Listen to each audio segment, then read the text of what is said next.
The 2025 NBA offseason, in my opinion, is probably going to be the craziest offseason we have seen since 2019. Because we just saw the biggest trade deadline in NBA history go down with Luka Doncic getting traded to the LA Lakers, Jimmy Butler to the Warriors, and De'Aaron Fox to the San Antonio Spurs, which I feel like wasn't talked about as much as it should because one of the biggest trades in NBA history went down a couple days prior to it. But I believe we're going to see real aftermath from this deadline, and this is going to be a very active upcoming offseason with teams potentially having a disappointing round 1 or round 2 exit. Teams could get desperate and make a short-sighted move. I think notable stars are going to be available this offseason that maybe weren't traded at this year's deadline. We are going to see some notable players hit the free agency market. The draft is set up to have some real franchise-changing talent at the top. Plenty of coaches are going to be on the hot seat. Let's break down what could happen this upcoming offseason in a few months. So I think the first team that all eyes are going to be on, the Phoenix Suns, the team that is under 500 right now with the most expensive roster in the NBA, and they're pretty much at full strength right now, and they are struggling to beat teams like the Chicago Bulls, the Toronto Raptors, the San Antonio Spurs. That's going to be the Phoenix Suns. So they tried very hard to trade away Bradley Beal at this year's deadline. No team either wanted him or he wasn't going to waive his no trade clause, so I have to think that he is not even going to be moved this offseason since he's still owed a lot of money after this year. I don't think they're going to trade away Devin Booker this offseason, even if teams that have a ton of assets call up the Phoenix Suns and are willing to offer them an absolute haul for one of their best players in franchise history. I think the big player that is going to be moved this offseason is Kevin Durant, somebody that was apparently available at this year's deadline. The Minnesota Timberwolves, the Golden State Warriors, the Houston Rockets all called the Phoenix Suns to see if Kevin Durant was available, and the Suns in the past usually have turned down these phone calls, and they were listening. There was a chance Kevin Durant was going to be moved at this year's deadline, which would have made it the biggest deadline in maybe sports history and was never going to be topped if we saw KD get moved with Luka, AD, Fox, Ingram, and Jimmy Butler. But KD is 36 years old. He's going to be a free agent at the end of the 2026 NBA season, so he'll be an expiring contract at the end of this year. He's still an incredible offensive player, putting up 27 points, 6 rebounds, and 4 assists this year on Kevin Durant-like efficiency, where he's going to shoot north of 50% from the field, 40% from 3, and 80% from the free throw line. But I don't think this is the same Kevin Durant we have seen in the past, either in Brooklyn, OKC, or Golden State, where he can carry this team on his back. So I think if you're going to exceed with Kevin Durant as one of your top players, you have to have a really good supporting cast, and right now that is just not going to happen in Phoenix, and I think all roads are going to point to a Kevin Durant trade this offseason, and the Suns are going to reshuffle their team. I think plenty of teams could be in the Kevin Durant market. The Houston Rockets, the Memphis Grizzlies, the Minnesota Timberwolves, or the Miami Heat could all be involved in a KD type deal, and we could also see some sleeper teams be involved as well. I feel like that's going to be the most likely trade candidate this offseason, but somebody else that has been rumored in trades as of late kind of came out of nowhere, Ja Morant of the Memphis Grizzlies. Now, this is something that could come up in the offseason. I'm not sure if Ja Morant just does not have a good relationship right now with Taylor Hendricks. It feels like this has been an odd usage of Ja Morant this year, where he was coming off a suspension last year, a season-ending shoulder injury, so I do believe this is more of a rehab year for Ja Morant, and he's going to go back to what he was in 2023 next year. And since Wemby is out for the year, he's not going to reach the 65-game minimum threshold to win Defensive Player of the Year, so that leaves a realistic chance for Jaren Jackson Jr. to win DPOY, and then he'd be eligible for the Supermax. This would more so be Ja Morant asking out of Memphis. Like I said, I'm not really sure if there's any smoke to these rumors, but maybe this Grizzlies team does want to go in a different direction with Ja Morant in the offseason. They have Desmond Bane and Jaren Jackson Jr.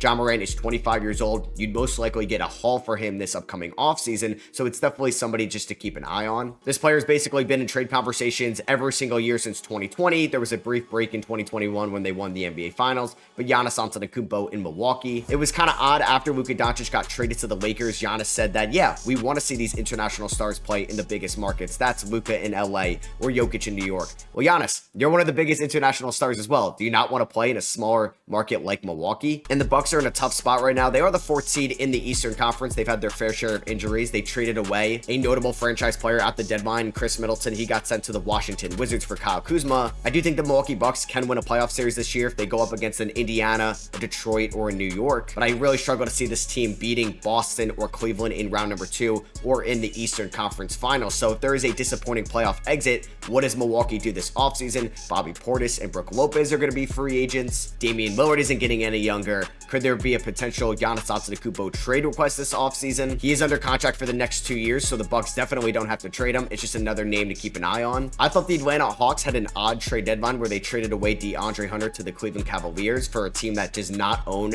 their first-round pick in the 2025 draft. That is going to the Spurs directly. Jalen Johnson is out for the year, and this Hawks team is multiple games under 500. Could there be a potential Trae Young trade conversations this upcoming offseason? As Trae Young is 26 years old, he is putting up 24 points, 11 assists this year, shooting 40% from the field and 33% from three. He is still one of the best playmakers and passers in the NBA, but I wonder if Atlanta thinks it has a limited ceiling with Trae Young as their top guy. Could they try to sell high on Trae Young this offseason and think, even though they don't own their 2026 or 2027 first-round picks, because those are still going to the Spurs from the DeJounte Murray trade, the assets they get back from Trae Young, the versatile wing talent they have of Jalen Johnson, Zachary Sachet, Dyson Daniels, and some other pieces could help them be competitive in a weaker Eastern Conference where they can reshuffle their deck right now and be better suited in the long term, and their overall talent right now will still be competitive in the East where they're not worried about giving up a top draft pick to San Antonio in the 26 or 2027 NBA drafts. Could the Philadelphia 76ers make a major move this offseason? I don't think any team wants to trade for Paul George. Could there ever be a Joel Embiid trade idea? I think you'd probably be selling Joel Embiid's value kind of low just because of the nagging knee injuries he has had this season, and he did just sign an extension with the 76ers before this season started. I think you always got to keep an eye on Zion Williamson in New Orleans, but when Zion has been healthy this year over the last few weeks, he has still looked like one of the most dominant offensive players in the league. It has been reported that Zion is at his lightest weight since entering the NBA, and he looks as good as ever right now, so I don't think he's going to get moved this offseason, but now may be the time to move him while his value may be as high as it's ever going to get. And the last name that I think could be on the trade market, Lauri Markkanen of the Utah Jazz. This team right now is one of the worst teams in the NBA. They're trying to get Cooper Flagg in the 25 draft and Cameron Boozer or AJ DeBanza in the 2026 draft. A team may look to add Lauri Markkanen this offseason. I don't think you're going to get as good a value as you would have last offseason if you were going to move him, since he's had somewhat of a down 2025 season and he's no longer making $18 million a year, and his extension is going to allow him to make over $40 million a year and will eventually make $53 million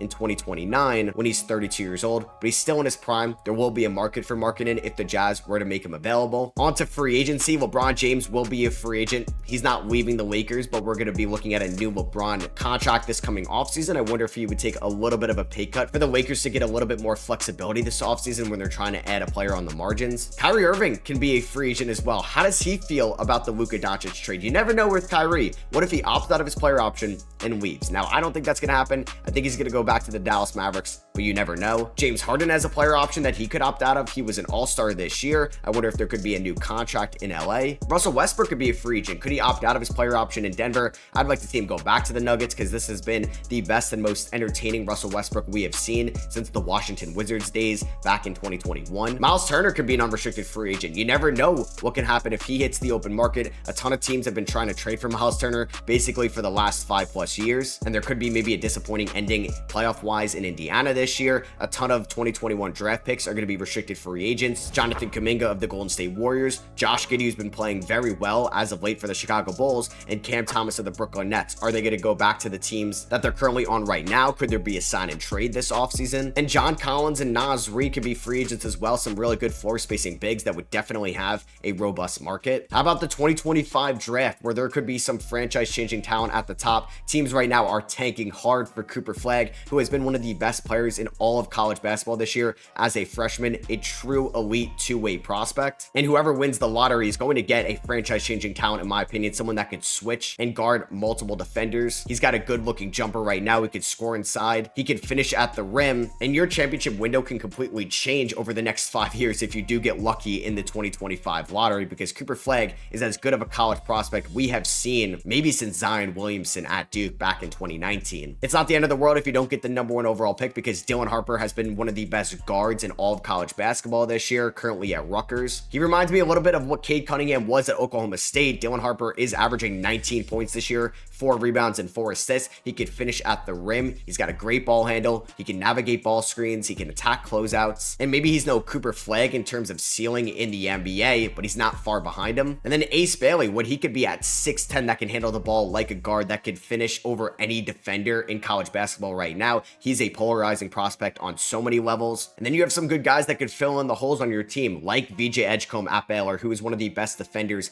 in this draft and maybe the most athletic player in this draft class as well. I do think there's a little bit of a drop off tier wise after those top 4 guys, but Kasper Shakushonis, Trey Johnson, Con Knipple, Liam McNeely are still going to be good players as well. And the draft lottery could be crazy because there is a chance the Hawks get the #1 overall pick and that goes to San Antonio. Philadelphia can have this really bad season and their pick could drop to 7, then it goes to OKC. So a lot of picks are going to be changing on the night of the draft lottery. And then what's going to happen coach-wise this offseason? How many coaches are we going to see be on the hot seat? Could Taylor Jenkins, if Memphis's front office doesn't believe that he's eventually the right man for the job for this team to win a championship, could they look to go elsewhere this offseason? Mike Budenholzer of the Phoenix Suns, could he be the scapegoat? And the Suns could fire another head coach yet again after firing Frank Vogel not too long ago. Could Tibbs in New York potentially be let go if the Knicks have another second round exit for the 3rd straight year? I think the Bulls could eventually move on from Billy Donovan this offseason and he can go back and coach college basketball because that is a completely different environment right now with the NIL era. And especially if they don't make the play-in tournament this year, I know they've been decimated by injuries and it's not his fault they signed Paul George,